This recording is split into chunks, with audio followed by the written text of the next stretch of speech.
तो देखिए, जैसे कि आप लोग को पता है कि एनटीपीसी की वैकेंसी आ चुकी है। बस वैकेंसी थोड़ी कम है, लेकिन कोई नहीं है, अगर पढ़ने क्या हो तो वैकेंसी नहीं देखते हैं हम लोग को, बस एक रिजल्ट से मतलब है। थोड़ी वैकेंसी कम है, लेकिन टेंशन नहीं लेना है, पढ़ाई को अपना अच्छे से करते रहना है। तो इससे पहले मैंने जीके जीएस की और फिर स्टैटिक जीके की, फिर रीजनिंग की, जो कहाँ से कितने मार्क्स पूछे जाते हैं, किस चैप्टर से, इसकी वीडियो बना चुके हैं, जिससे आप लोगों ने बहुत ज़्यादा प्यार दिया। इसी क्रम में आज हम मैथ के बारे में बनने जा रहे हैं। देखिए, पिछले प्रीवियस ईयर जो भी मैथ कितने कितने क्वेश्चन किस चैप्टर से पूछे गए हैं, ये सारा का सारा मैंने डाटा निकाला, और उसके बाद मैंने ये टॉपिक सब डिसाइड किया कि टॉपिक से कितने कितने मार्क्स के पूछे जाते हैं। आज हम उन सभी टॉपिक के बारे में आपको बताएंगे, जो किस टॉपिक से कितने मार्क्स पूछे गए हैं और किस टॉपिक से कितने मार्क्स नहीं पूछे गए हैं। तो इससे क्या होगा, आप लोग को पता चल जाएगा जो किस टॉपिक कितने मार्क्स पूछते हैं, तो उस अनुसार से आप लोग अपनी तैयारी इस टॉपिक का कर सकते हैं, उस अनुसार से उस टॉपिक को टाइम दे सकते हैं। पहले बात करते हैं नंबर सिस्टम। तो नंबर सिस्टम से 2 से 3 क्वेश्चन पूछा जाता है। 2 से 3 क्वेश्चन सब शिफ्ट में रहता है नंबर सिस्टम से। उसके बाद है सिंप्लीफिकेशन। सिंप्लीफिकेशन से आपका 6 से 7 क्वेश्चन आता है। सिंप्लीफिकेशन में आपका हो जाएगा वही प्लस माइनस सब करने वाला, जो दे देगा मल्टीप्लाई करने वाला, इस तरह से क्वेश्चन सब सिंप्लीफिकेशन में ही, जोड़ घटाव गुणा भाग जो करने वाला काम रहेगा, सब सिंप्लीफिकेशन में आता है। तो वो 6 से 7 क्वेश्चन देता है। ऐसा नहीं है कि क्वेश्चन सब बना नहीं पाता, बनाता सब है, लेकिन मेन क्या होता है ना, इसमें टाइम लगता है, इसीलिए क्वेश्चन दिया जाता है। उसके बाद फिर आती है नेक्स्ट चैप्टर, ट्रेंगल। ट्रेंगल से भी 1 2 3 क्वेश्चन रहता है, किसी किसी में एक भी, किसी में 2 3 रहता है। इस तरह से ट्रेंगल से भी क्वेश्चन बनते हैं। ट्रेंगल से रिलेटेड कोई भी क्वेश्चन देते हैं। ट्रेंगल से जो भी ट्रेंगल, समबाहु त्रिभुज जो भी है सारा का सारा, उसके बाद समबाहु त्रिभुज क्षेत्रफल क्या होता है, इस टाइप से सब कुछ उसका याद रहना चाहिए। खास करके हम देखें रेलवे में क्या है, एडवांस मैथ में अगर कुछ भी पूछता है तो मैक्सिमम वो फॉर्मूला वाइज ही पूछ लेता है। उसके बाद time and work. Time and work से भी 2 से 3 क्वेश्चन देखने के लिए मिल सकता है आप लोग को। किसी किसी शिफ्ट में नहीं भी रहता है, ये भी होता है, लेकिन 2 से 3 क्वेश्चन मैक्सिमम शिफ्ट में रहता है। फिर एज से 1 से 2 क्वेश्चन रहता है, किसी किसी शिफ्ट में नहीं भी रहती है एज से क्वेश्चन। उसके बाद रेशियो से 1 से 2 क्वेश्चन हर एक शिफ्ट में आपको देखने के लिए मिल जाएगी।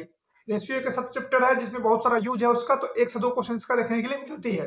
उसके बाद डिस्काउंट। डिस्काउंट से आपके 1 क्वेश्चन देखने के लिए मिलते हैं, किसी किसी शिफ्ट में नहीं भी देखने के लिए मिलते हैं। उसके बाद आपका आता है एवरेज। एवरेज से आपका 1 से 2 क्वेश्चन पूछा जाता है और किसी किसी शिफ्ट में नहीं भी रहता है। एलसीएम एचसीएफ से आपका 2 से 3 क्वेश्चन पर शिफ्ट में पूछा जाता है। तो एलसीएम एचसीएफ भी एक इंपॉर्टेंट चैप्टर है एनटीपीसी के नजरिया से। उसके बाद देखिए प्रॉफिट एंड लॉस, लाभ हानि। लाभ हानि से आपका मिनिमम 2 और मैक्सिमम 5 क्वेश्चन भी पूछे गए हैं। तो लाभ हानि एक बहुत इंपॉर्टेंट रोल अदा करती है। 2 से 5 क्वेश्चन तक आपको इससे पूछ लेते हैं। तो मैक्सिमम वाला एक सिंप्लीफिकेशन है, लाभ हानि है, ये सबसे मैक्सिमम तक पूछे जाते हैं। उसके बाद height and distance. Height and distance से 1 से 2 क्वेश्चन पूछते हैं मैक्सिमम शिफ्ट में, कोई शिफ्ट में नहीं भी पूछा जाता है। उसके बाद टाइम डिस्टेंस ट्रेन। तो समय दूरी और ट्रेन से संबंधित क्वेश्चन जो है आपसे 1 से 2 क्वेश्चन हर शिफ्ट में पूछ लेते हैं, तो इसको भी ध्यान रखिएगा। फिर परसेंटेज का भी वही है, 1 से 2 क्वेश्चन परसेंटेज में भी आपसे पूछेंगे प्रति सप्ताह में। उसके बाद डिविलिटी का रूल जो है, मतलब जो उस टाइप से क्वेश्चन जो होता है नंबर सिस्टम से, जो बोलिए इसको, उस टाइप से क्वेश्चन जो होता है, जो इतना कोई इससे भाज दिया जाता है, भाजक इतना आता है, भागफल क्या होगा, वो जो एक फॉर्मूला भाज बराबर भाजक गुना भागफल जोड़ शेष, उस टॉपिक से रिलेटेड करके विभाजता के नियम पे 1 से 2 क्वेश्चन पूछ लेते हैं। उसके बाद अलजेब्रा। अलजेब्रा से जो आपका है 1 से 2 क्वेश्चन पूछा जाता है, और कोई कोई शिफ्ट में तो 4 क्वेश्चन भी पूछ लेते हैं अलजेब्रा से, ये भी देखने को मिला है। लेकिन 1 से 2 क्वेश्चन रहता है, उसमें भी किस टाइप के रहता है, जैसे x प्लस 1/x बराबर 4, तो एक्स स्क्वायर प्लस 1/x बराबर वाट, या x cube plus 1/x cube बराबर वाट, इस टाइप से क्वेश्चन अलजेब्रा में पूछे जाते हैं, तो इसका भी ध्यान रखिएगा। फिर आता है चतुर्भुज। चतुर्भुज से भी 1 से 2 क्वेश्चन पूछता है, कोई कोई शिफ्ट में नहीं भी रहता है। फिर सबका एक जगह कर दिए हैं, शंकु, गोला, बेलन, वृत्त, सिलेंडर, इस सब टाइप का जो है, ये सब फॉर्मूला बेस पूछ लेता है। सबका फॉर्मूला याद रखना बहुत ही जरूरी है। फॉर्मूला आपका याद रहेगा तो मैक्सिमम बन ही जाएगा। तो 2 से 3 क्वेश्चन इससे भी पूछे जाते हैं, गोला, शंकु, बेलन, वृत्त, सिलेंडर, सबसे मिला के 2 से 3 क्वेश्चन पर शिफ्ट में देखने के लिए मिल जाएगा। उसके बाद सिंपल इंटरेस्ट और कंपाउंड, साधारण ब्याज और चक्रवृद्धि ब्याज से भी 2 से 3 क्वेश्चन पर शिफ्ट में आप लोगों को लिए देखने के लिए मिल सकता है। तो सिंपल और कंपाउंड इंटरेस्ट को भी ध्यान में रखना है। फिर आता है आयत। आयत से हमको 1 से 2 क्वेश्चन देखने के लिए मिलता है, कोई कोई शिफ्ट में नहीं भी देखने के लिए मिलता है। ये आपको हम सीबीटी 1 का बात बता रहे हैं। सीबीटी 2 में थोड़ा सा ग्राफ चेंज होगा, क्योंकि अभी आगे में सीबीटी 1 होगा, तो सिर्फ सीबीटी 1 का बात कर रहे हैं। उसके बाद ग्राफ। ग्राफ से आप लोग को बहुत ही इंपॉर्टेंट है। आप लोग को लग रहा हो ग्राफ से क्या पूछेगा, 1 2 क्वेश्चन, लेकिन ग्राफ से मैक्सिमम 4 क्वेश्चन पूछता है, और 2 3 क्वेश्चन तो पर शिफ्ट में पूछा है ग्राफ से। ग्राफ दे दिया, इसमें इतना महिला है, इसमें पुरुष है, महिलाओं की संख्या क्या होगी, इस टाइप से ग्राफ वाला क्वेश्चन जो है उससे 4 मैक्सिमम पूछा है, मैक्सिमम शिफ्ट में 4 पूछ दिया है, और 2 से 3 तो सब शिफ्ट में ही पूछा है, इसलिए ग्राफ भी इंपॉर्टेंट है, सिंपल है, देख लीजिएगा, 2-3 नंबर फिक्स कर लीजिएगा। उसके बाद बात आती है प्रायिकता की। प्रायिकता की से 1 से 2 क्वेश्चन पूछी जाती है, प्रायिकता से कोई क्वेश्चन नहीं भी पूछी जाती है, मतलब एक रहती है, 2 भी नहीं तो कुछ भी नहीं।